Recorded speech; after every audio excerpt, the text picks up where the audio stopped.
लड़कियों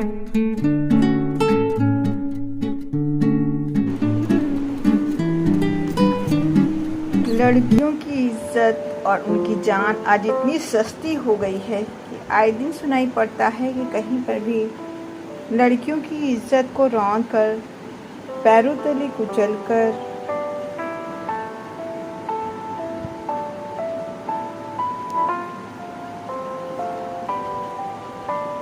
hey viewers, welcome to my channel Mahakti Kahaniyan. लड़कियों की इज्जत और जान आज इतनी सस्ती हो गई है कि आए दिन यही सुनाई पड़ता है कि कहीं पर भी लड़कियों की इज्जत पैरों तले रौंद कर उन्हें बुरी तरह मार दिया जाता है। पर इन सब का जिम्मेदार कौन है? हमारी आज की कहानी इसी पर आधारित है।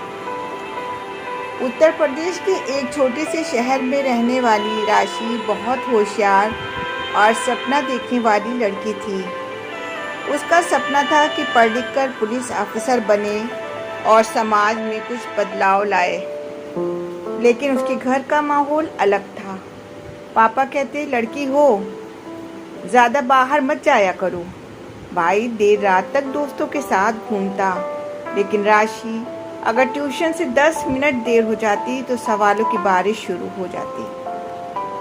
एक दिन शहर में एक लड़की के साथ बहुत बुरा हादसा हुआ। पूरा शहर गुस्से में था।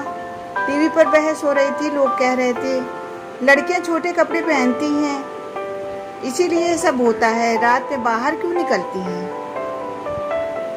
राशि चुपचाप सब सुन रही थी। उसकी आंखों में आंसू थे। उसने धीरे से अपनी मम्मी से पूछा, मम्मी, गलती क्या हमेशा लड़कियों की ही होती है? मम्मी के पास कोई जवाब नहीं था। कुछ दिनों के बाद राशि अपनी सहेली के साथ कोचिंग से लौट रही थी। रास्ते में कुछ लड़के उसका पीछा करने लगे। गंदे गंदे अपशब्द बोल रहे थे। दोनों डर गईं। घर पहुंचकर राशि कांप रही थी। उसने अपने पापा को सब बताया। पापा गुस्से से बोले, कल से कोचिंग बंद। राशि रो पड़ी। पापा, गलती मेरी तो नहीं थी, फिर मुझे ही सजा क्यों मिली?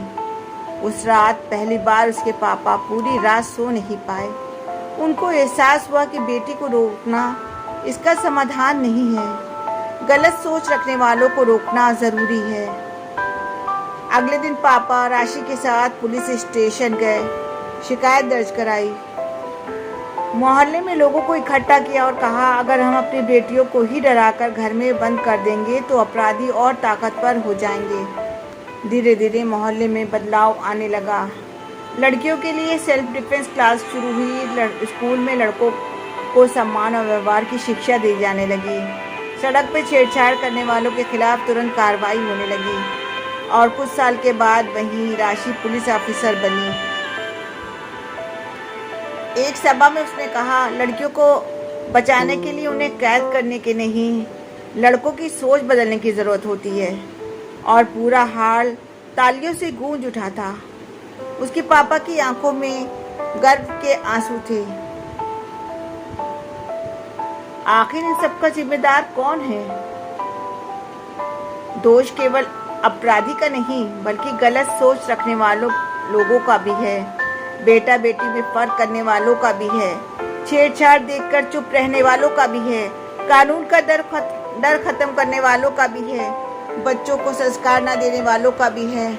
महिलाओं की इज्जत को मजाक समझने वालों का भी है। लड़कियों को सुरक्षित रखने के तरीके। अपने बेटों को बचपन से सम्मान करना सिखाएं कि लड़कियों की इज्जत करना घर से शुरू होता है। सेल्फ डिफेंस सीखना चाहिए। कराटे, आत्मरक्षा, इमरजेंसी हेल्पलाइन की जानकारी बहुत ज़रूरी है। और गलत हरकत पर चुप ना रहें।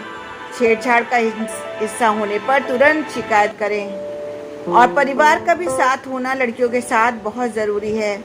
लड़कियों को डराने के बजाय अपनी अपनी बेटियों का हौसला बढ़ाएं। ये समाज की जिम्मेदारी है। अगर कहीं गलत हो रहा है तो लोग तमाशा देखने लगते हैं। उसके बजाय लोगों को उनकी मदद करनी चाहिए और कानून का सख्ती से पालन करना चाहिए। अपराधियों को जल्द से जल्द कानून को सजा देनी चाहिए। हमारी आज की कहानी का संदेश यही है कि जब तक समाज लड़कियों को कमज़ोर समझता रहेगा तब तक अपराध खत्म नहीं होंगे।